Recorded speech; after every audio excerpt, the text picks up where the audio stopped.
One, two, three. One, two, three. Let's go.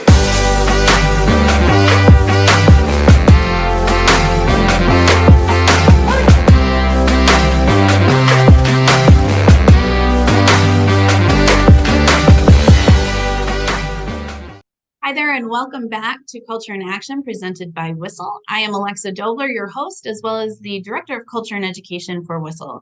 Today, we are going to dive into one of our main cultural pillars, which is sustainability. Our guest is Shay Strasser, and she works for the Green Sports Alliance.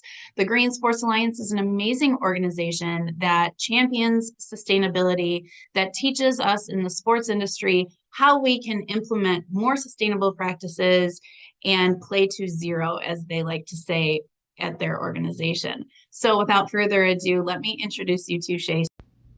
Our guest today is Shay Strasser from the Green Sports Alliance. She is the Associate Manager of Communication and Events and leads various campaigns for Green Sports Alliance, including the Green Sports Day, Play to Zero, and Playing for the Next Generation. Among other things, she manages marketing and public relation efforts and helps with partnership growth. She lives in Philadelphia and is a climate action leader and community advocate. Well, welcome, Shay. Thank you so much for being here. We so appreciate having you with us. Thank you for having me, Alexa. It's great to be here. Just really excited for our conversation today. Awesome. Well, before we get jumped into talking about Green Sports Alliance, I'd love to hear a little bit about your background, kind of what led you to work in sport and sustainability. Obviously, when we are passion driven, there's usually a great story to the journey of how we got there. So I'd love to hear a little bit about you, and then you can kind of jump into telling us about Green Sports Alliance. Yeah, of course. Thank you. I've been an athlete since I was maybe the age of 3. And my parents put me about in every single sport you can think of. So lifelong athlete with a really beautiful love for the game of basketball and trail running, which eventually led me to working for Girls on the Run in Pennsylvania when I was in high school. Yeah, and I learned, I mean, this was such a cool experience as a junior coach and as a running buddy. But I think for the first time in my life, I understood the true meaning of community and female empowerment surrounded around exercise and sport. Yeah. Which naturally led me to this passion in organizing and creating like localized community impact in the city of Philadelphia. So a cool like segue. And while I'm receiving my education at Temple University, which is a very like urban university in the city of Philadelphia. And I developed this really cool passion for using public transportation and like biking everywhere throughout the city before I even knew what sustainability was. Sure. And became a community steward at local gardens and cleanup projects, and then fell into doing projects for land equity and economic empowerment, which I later learned falls under this really great umbrella of what we now know as sustainability. Yeah. So this path of climate action now meets the intersection of sport, where I work at the Green Sports Alliance as the communications and events and marketing manager for our nonprofit organization. Awesome. That's so great. So tell us a bit about Green Sports Alliance and what it is you guys do, because I think it's really impressive, and I think it's a great place for people to start if they don't know where to start, right? Yeah, that's a great point. So we were founded in 2010, which I think surprises some people. So we've been around for a while, founded in Portland, Oregon, and we quickly grew to being over 300 members, comprising of a lot of different stakeholders like venues and stadiums, but also the leagues and the teams that comprise of those leagues and other teams as well. But also all of the fans and the athletes and the coaches that make up these organizations. And then the other side of us are our corporate partners.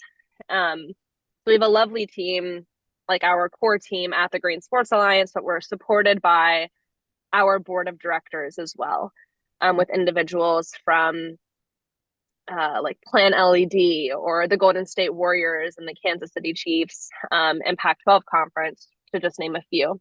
Right. And our mission is really around leveraging the cultural and the market influence of sports to promote healthy, sustainable communities where we live and play.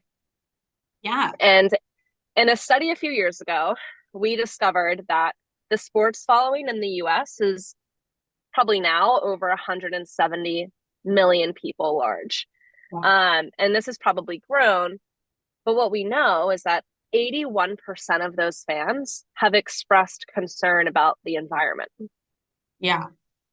Which is a really interesting statistic because Right. it just shows that people care and the fans they want to learn more about, sustainability. So I like to think of our organization in a few different pillars, in three different pieces. So the first one is sports, media, and entertainment. And then we have health, science, and wellness, and then water, waste, and energy. And all of these things come together to create positive change and influence sustainable behavior. And earlier I mentioned that we have over 300 members. So like, who are those members? What are the members? Like, what do they really do? Well, as an alliance, we share best practices. So we host webinars and workshops, and we create playbooks, in a summit. And our members really lead the way. So we would not exist without the teams and the venues and the leagues that are taking action towards environmentally preferable practices and towards climate action. Yeah, that's amazing. I mean, the way that that I found you guys was really diving into how do we do this? Because I think, as you said, it is true. A lot of times people care and want to do the thing, but it can be overwhelming to know where do you start or what do you do. And you can look at it just as like a single person that's a fan, like what can you do? But then you can also look at it as like we are starting our league and we know that this matters. And so when we were looking into how do we start incorporating these practices, we came upon you guys because the wealth of resources that you have, which is just amazing, because I think it is a great place to first start of like, what do we do? So I'd love for you to talk a little bit about some of the easier first steps, maybe that maybe don't feel like the giant mountain to climb, but something that whether that's at a league level or team level, or even a fan, like, single person level, but kind of what are those first steps in sports that we can do to start having a positive impact? Yeah, it's a great question. I think any step is a step in the right direction, right? And for a team that might exist and it's new, or a team that has existed for a long time and is starting to implement, I think that those first steps look pretty similar. And the way that I've seen some of the successes, and I was having a great conversation with my colleague Bradley, but starting like an internal working group at your organization and bringing in your operations representative and your marketing representative, someone from every department, and identify like who your current champions are, like who's already a champion for sustainability, and can advocate for it. Because I think starting internally is really important. And if you're starting brand new, just build it into your operations, similar to how you guys have done it with your cultural ingredients or your pillars. Is literally weaving it into your mission and into how you operate. I think a really great example is Vermont Green FC. They've literally embedded this into every operational pillar that they have. And like a fun example, and is something kind of simple, is going out and finding the most, sustainable or environmentally friendly jersey on the market. And that's the jersey that, the athletes wear, and the merchandise that the team wears. Well, that's cool. Yeah. And that's one you wouldn't think of either, I think. Yeah. I think that's the thing. There's so many places you can make those choices, but you kind of don't even necessarily know that those choices are there. So it is really great to start internally and say, like, as we do each thing, is there a choice to be made that leads that Yeah. direction? The really cool thing about starting internally is that you can try stuff out and see what works and build best practices before you might take things fan facing or before you really implement them as like, a venue level or at a whole operational level, but more of a, hey, let's try this out in the office first and see how we can like have a successful waste diversion program with our recycling and our composting and reduce our waste like in the office. Right. And then how can we make it larger? How like what did we like about it? What did we not like about it? What worked, what didn't work, and how can we improve? And then you really just multiply it and take it into like a fan facing environment. For sure. So what are some of the main focus areas in sustainable practices? Like, so when looking at how you start implementing these things, are there categories? You kind of mentioned a little bit earlier that sort of started to pique my like ears, like, oh, those are kind of different categories of things. Mm-hmm. So I'd love if you could share some of the main categories that you could start looking at as either a team, a venue, a league, the places where you can make those choices. Yeah. I like to think in like three major places that a team can start to focus in on. And one of them is water, another one's waste, and then another is energy. Um, and those are big pillars. Mm-hmm. Things like transportation and food and fan engagement are just as important. And they can fall under those pillars as well. Sure. So that is similar to how our Play to Zero platform accelerates climate action, Okay. which is a performance driven sustainability in sports and entertainment tracking tool. Mm-hmm. So for any Green Sports Alliance member, it's free to join. But it's a toolkit that guides and celebrates progress towards net zero energy and net zero water and zero waste and overall just a resilient future. Sure. So I think the way that we like to think about it in this space is that you can't set a goal without tracking and understanding what your output is. Like Sure. if you don't understand how much water you're using and how much carbon you're emitting and how much waste you're creating, then how do you know how to tackle like this beast? Right. So tracking it first, and then creating a baseline with your operations team, and then setting these goals and benchmarking over time can be a really good pathway to becoming more sustainable, or achieving something like net zero, or becoming carbon neutral. Right. And then recognizing like leaders along the way. So I think that's important too, is as the Green Sports Alliance and as a Play to Zero platform, like providing space for thought leadership where we can share our successes and what we've learned as we've tried to implement and maybe failed and come back even stronger. Yeah. Well, and as you said, one of the things I had looked at on your website was there was one of the studies and it was talking about kind of removing the barriers, right? So looking at what you want to do and then looking at it as, okay, so how do we, what are the barriers for people to do these things? And then how do we look at removing them? Can we remove them? How do we make it easier? And I think it is sort of that step-by-step approach, like you were saying, like you start internally and see what works and what doesn't. And you really have to kind of start small because it feels like such a big thing. And you're right, when you talk about those three big pillars, I mean, thinking sports and thinking sports venues and events like that happen at these venues, those three are big ones. Wastewater and energy are probably the three hugest, like biggest impacts that we could have, right? Yeah. So that is on that one side. So what about with fans? What do you think, like in terms of, you mentioned that lots of sports fans care about this.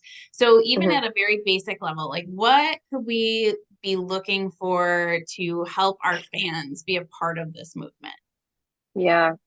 I don't think there's any like right answer, but I Right. think that there are a lot of possibilities and a lot of opportunities to take action and to engage them. Yeah. And some of our members um, are really leading the way and kind of setting a really good example. Like a good one is the bike valet with Mercedes-Benz Stadium. So Mhm. enticing and incentivizing fans to ride their bikes to games. Um, Something so simple but so engaging. Right. The Philadelphia Eagles partnering with SEPTA and the local public transportation system to like comp tickets so that you can hop on the subway to come down to the games or to celebrate at the tailgate. Um, and then there's the other piece of like, okay, inside of the game, Yeah. doing like PSAs on the screen, something that pops up, like if you have a composting and a recycling program, like pops up, hey, like make sure to recycle that beer that you're drinking, or make Right. sure you compost your extra French fries that you don't eat. Good. And Allianz Field and State Farm Arena and US Bank Stadium, they're really good examples of locations that do that. Um, and then there's like another example of Food Waste Prevention Week with the Miami Heat. So almost creating a goal on like a certain day on a certain game day and saying, hey, we're all gonna prevent food waste this week and have like a tracking system and engage fans like in real time. Yeah. Um, I a really fun piece that we did with Playoff Green at college football playoffs um, at this past game for the TCU and Georgia game was like my team walked around and had trivia questions, and we just asked fans questions in real time about, hey, out of these three items, what gets recycled? And then sometimes I'd answer right and sometimes they wouldn't. And then we would just have an authentic conversation about sustainability and what you can recycle and how you can be environmentally friendly at home. So having like a green team, Mhm. engaging with your local universities and bringing in volunteers or paid individuals to be like an ambassador for sustainability can be really fun as well. Yeah, and you're right, that visibility about the issue and the topic, because and I don't know, I think I maybe saw this even on your website, was talking about a lot of it is behind the scenes, right? Because Mm, how you handle waste, that all happens after people have left, right? And yeah. like the energy you're consuming in your venue, that is not something that is like you're aware of as a fan. So I think Hmm. that idea of kind of having a green team, having ambassadors, people who care about it, to use their voices to really make that a front and center, as well as like you said, coming up on the big screen or whatever, and even having your sponsorships and things like that, right? You're like in soccer, we have our sideboards. Yeah. The places that we are promoting on those can reflect your own values and start to make the cultural idea that you stand for more visible. And I think that is really important, because it is something that if you're not looking at it, maybe you don't see it, right? You don't know what's Yeah. going on behind the scenes. So you've given some awesome examples of some success stories, but I'd love if there's anyone. I know you recently, I think you were just talking about the championship game. I know that one I Yeah. saw on social media was a big success. Mhm. I'd love if you could talk about one or two success stories that you guys have had with teams or leagues that you've worked with. Yeah. Um, we have these awesome sports screening movement partners that comprise of a lot of our leagues, including the MLB and the NBA, NASCAR and the NHL, PGA Tour, MLS, ESPN, just to name a few, but also including the entertainment side of things, the Oakview Group and Fox Sports and AEG. And I didn't mention everyone there, but these are champions in the space. Um, and I have to say I'm new to the space, and I had a good conversation with my colleague earlier, and I said, when we think like 10 years ago, like who was talking about sustainability on a league level that no one else was? And Right. I would say two leagues that stand out to me are the National Hockey League and the Major League Baseball. Mm-hmm. Um, they really led the way, and now teams that follow under those leagues are really taking action. And more leagues like the NBA and even like NASCAR are really following. Um, I think the MLB is a great one. They have like the Green Glove, where they really do like benchmark their teams and advocate for them and encourage them to be sustainable. And if they are, they receive a very prestigious award, and that can be a really great incentive, to encourage them. And college football playoffs, we were there, and I kind of wanted to go back to the fan engagement piece, right? Like, so much of that stuff with water, waste, and energy is all happening in the back. Like, a Yeah. fan doesn't see the 4 days that it goes into pre-event and the 4 days after, right? Right. So it's really about like harnessing in on those 2.5 hours of the game, or in the 4 hours or whatever it is. Like, what are like the few things that they're engaging with? They're Right. definitely engaging with food. So providing vendors and sponsors like a kit, and almost saying, hey, like, we will only allow compostable and biodegradable like food boats and straws and cups. And that's just the standard for your venue and for your game. Um, Similar to, they're eating food, they're probably also going to go grab a drink. So what are the drinks? And are they like in aluminum cups that can be recycled, hundreds of times? Right. Um, and another piece is a transportation piece. How are they getting to and from the stadium, and how can we incentivize and encourage them to do it responsibly? Um, Something as simple with compost, recycling, and food and like landfill, Mm-hmm. um, as is like having the bins just properly labeled, and having pictures of what goes in each bin. Mm-hmm. That's something that is like prime perfect fan engagement, but often can get forgotten.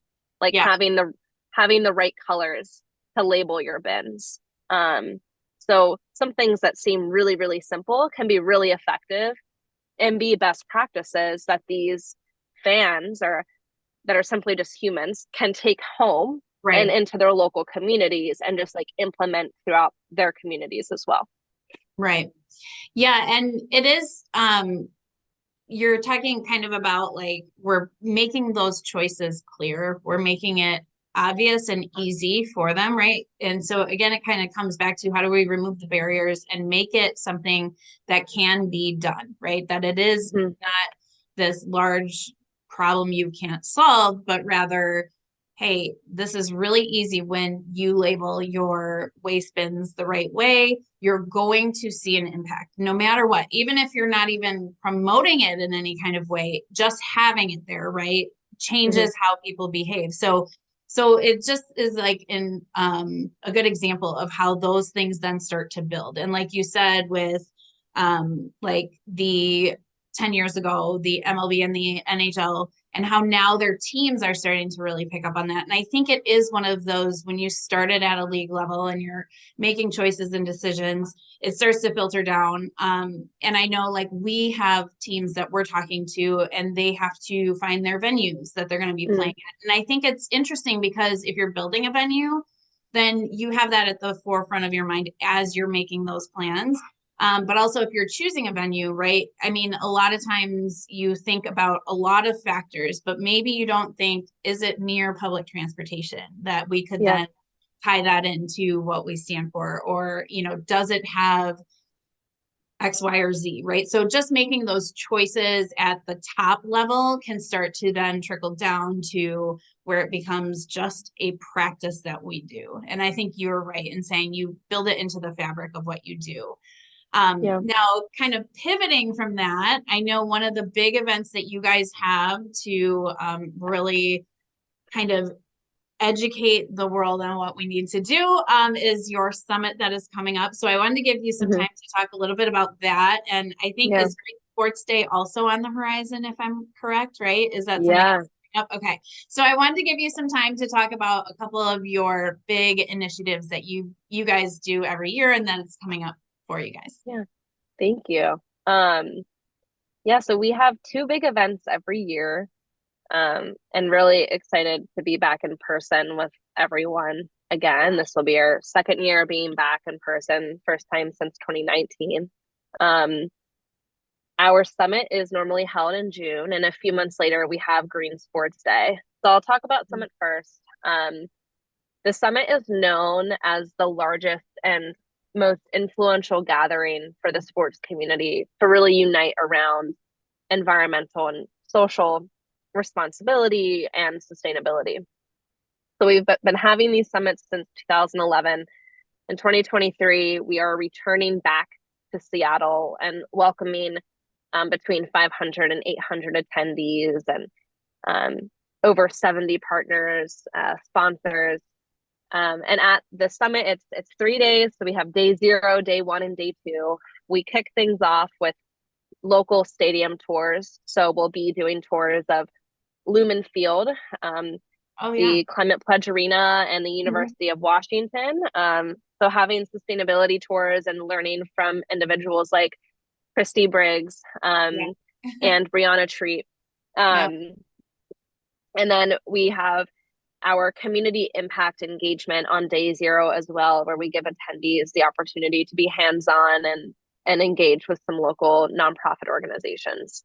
And then day 1 and day 2 are our like main stage speaker days. This is like, I like to think about it. It's when everyone gets really empowered and excited. Yeah. And they learn a lot, and discussions and the networking is happening. So we welcome almost 80 speakers, and we have 40 main stage sessions and breakout sessions and networking opportunities and excellent food and happy hours. Yeah. So I don't want to be salesy, but we actually just opened early bird registration. So I am Feel encouraging free. No, everyone. everyone should Yeah, go. It's amazing. yeah. I I didn't even encourage know about everyone. like the day 0 thing. And I'm like, how cool is that? Because I'm thinking of like the traditional summit speakers, all of that. But man, that's a really awesome first day. Like to get in the community, to like hands-on, see what's going on, see it in practice. It's just, that's huge. That's awesome. Yeah. I would imagine Yeah. you walk away really empowered, Yes, feeling yes. really I ready to hope like change the world. yeah. I hope that you can join us and some individuals from your team as well. I would love it. Now we got Right it. now, That would be yeah. Right now we have early bird registration, so it's actually 50% off from our full full price. And I can share the link. great. Maybe we Yeah, can for put it in sure. the chat or something. Or Absolutely. in this section, but we also are providing scholarships for students and athletes. So I just want to shout this out. Any athlete or student that's interested in attending the summit can fill out an application and potentially attend the summit with us and really learn and hopefully eventually enter the sports and entertainment industry with a sustainability voice. Love it.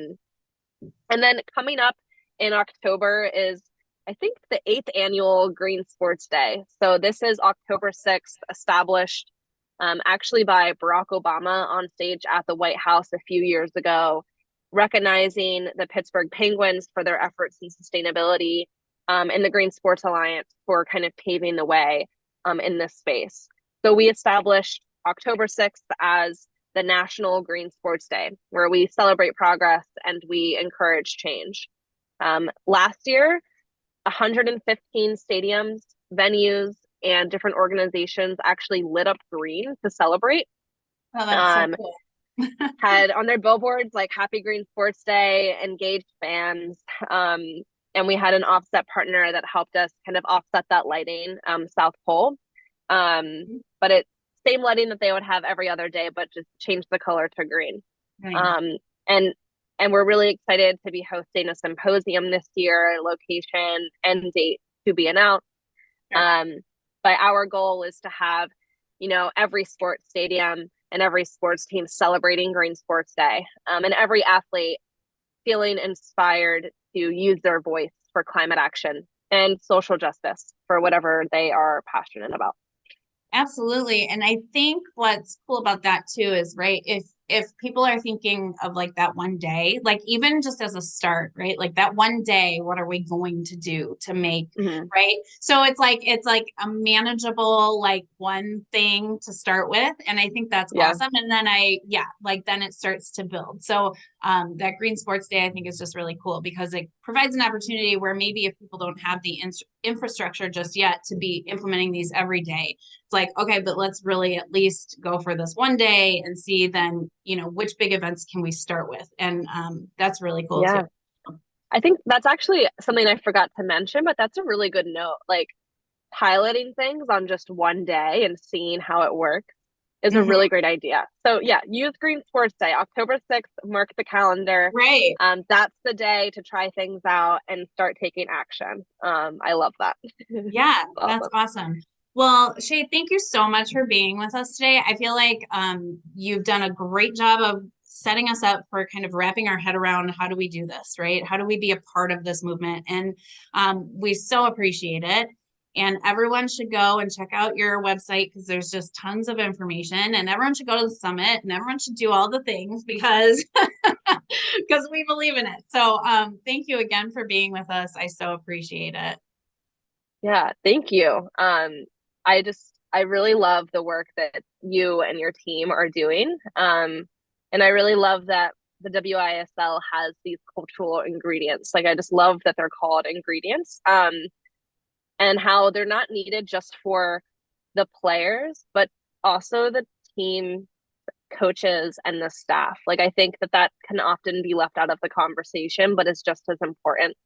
And the really beautiful thing about sustainability when it's done the right way is that it has the ability to do just that by like creating intentional space for every human, and in this case every athlete, to like thrive in a safe environment that your well-being and your health is really cared for and cared about, where you can connect with the planet and your community.